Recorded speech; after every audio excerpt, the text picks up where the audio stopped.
안녕하세요. 4.15 총선에 대해서 부정선거가 정말로 명백하죠. 그리고 낯도 안 가리고 뻔뻔스럽게 부정선거를 한 거가 여러 증거가 있습니다. 그 중에 하나가 총선 이후에 분란 물류 창고 14곳이라는 것이 나와요. 그러니까 창고 자체를 완전히 불태웠다는 거죠. 그러니까 증거인멸입니다. 그런데 여러분들이 그러니까 보통 시민들은 잘 모르시지만 정치인들은 서로들 알 거예요. 뭐냐면 이분은 아주 유명했던 한때 그런 트윗을 날리던 분인데 이분의 말이 굉장히 와닿습니다. 뭐냐면 한국 정치는 반중 또는 친미를 앞세우지만 뒤에 가면은 다 친중과 연결되어 있다. 그러므로 인물을 믿지 마시라. 메시지를 중심으로 생각을 해야 된다. 이런 말을 했어요. 근데 제가 요즘 들어서 진짜 그렇게 확실히 생각을 하게 됩니다. 며칠 전에 조원진 씨가 중심으로 해가지고 박근혜를 자유롭게 해라 뭐 이런 식으로 인천 지역에서 자동차 시위를 하더라고요. 그렇지만 조원진 씨라는 사람은 중국의 재외동포였다고 그럽니다. 그리고 굉장히 제중국 한인회에서 일을 했기 때문에 비록 대구 달서구 그쪽에서 친박연대로 나와서 한나라당을 꺾었다고 그러는데요. 2008년도 이 조원진 씨는 뭐라 그랬냐면 동포청의 참정권을 해야 된다라는 식으로 해외 동포에 대해서 굉장히 진취적으로 얘기를 했어요. 그런데 사실은 지금 현재 많은 사람들이 좌우가 한국에 있느냐, 여야가 있느냐 도대체 그렇게 생각하는 원인으로는 바로 이분 때문이라고 그렇다고 그러잖아요. 홍석현 씨가 양쪽 진영을 쥐고 있어서 어떤 때는 왼쪽 거를, 어떤 때는 오른쪽 거를 내밀어서 정치계를 휘어잡고 있다 그랬는데, 가령 예를 들어서 홍석현 이분이 손석희를 끌어안고 손석희로 하여금 박근혜를 잡았죠. 그리고 이명박이 박근혜 때문에 얽혀서 이명박의 불법 재산 도피 해외 계좌가 있었는데 그걸 찾아보니까 홍석현 회장 이름으로 돼 있다는 거예요. 그런데 그렇다면 이명박과 홍석현 이 두 사람은 굉장히 실질적으로는 친하고 수상한 거래가 많았던 사이랍니다.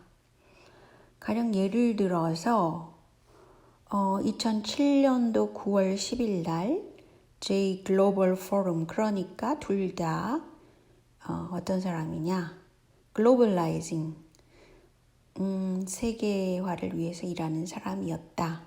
이렇게 결론 지을 수 있고 미 수사기관에서 이명박의 다스를 쫓아서 미국에서 조사를 하다 보니까 홍석현 계좌가 발견됐다는 거예요.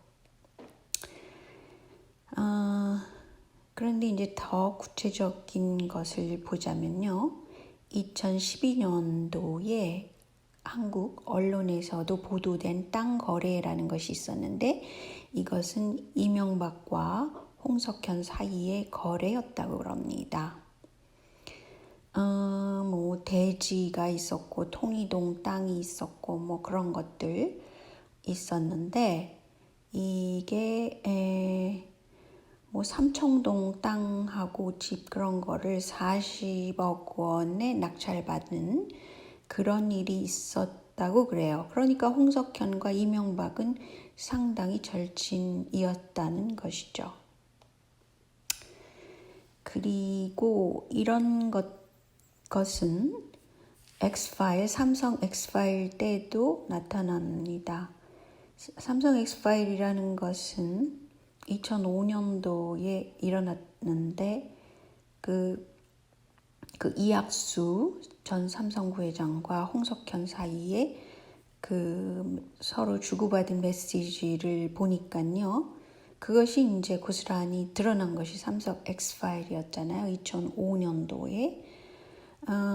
그런데 이때에 이것을 싹 덮어준 것이 황교안이었잖아요.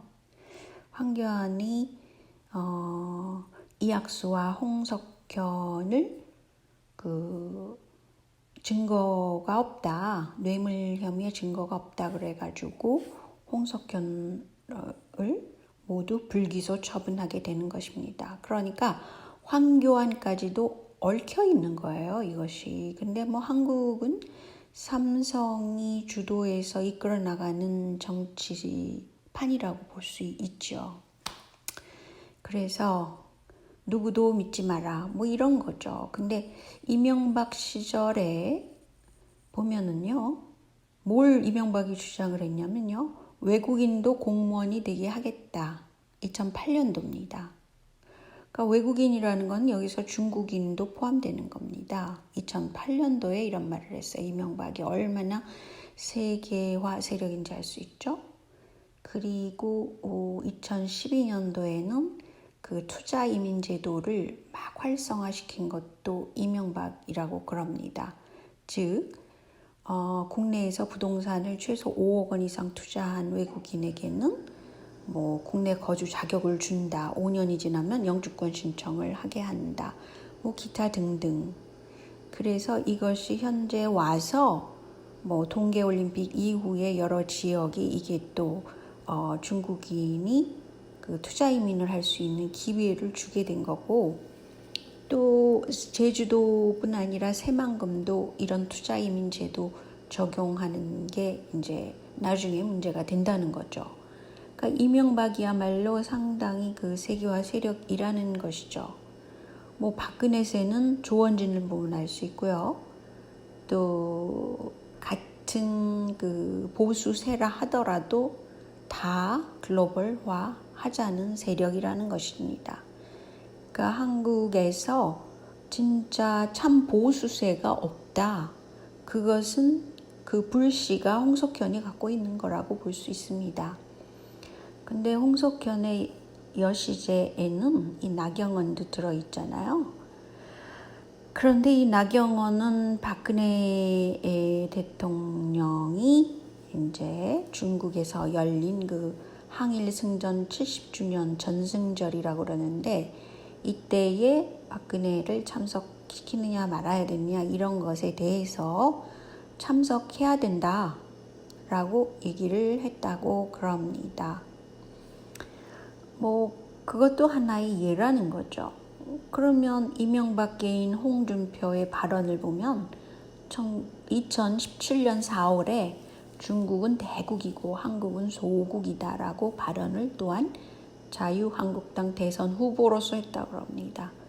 그러니까 한국이라는 나라에서 거의 모든 정치세는 다 친중 노선을 걷고 있었고, 이것이 비록 그 노무현 이후에 그 굉장히 가속화된 것은 사실이지만, 그렇다 하더라도 한국의 보수세가 친중적이지 않다라고 말할 수 전혀 없다는 것이죠.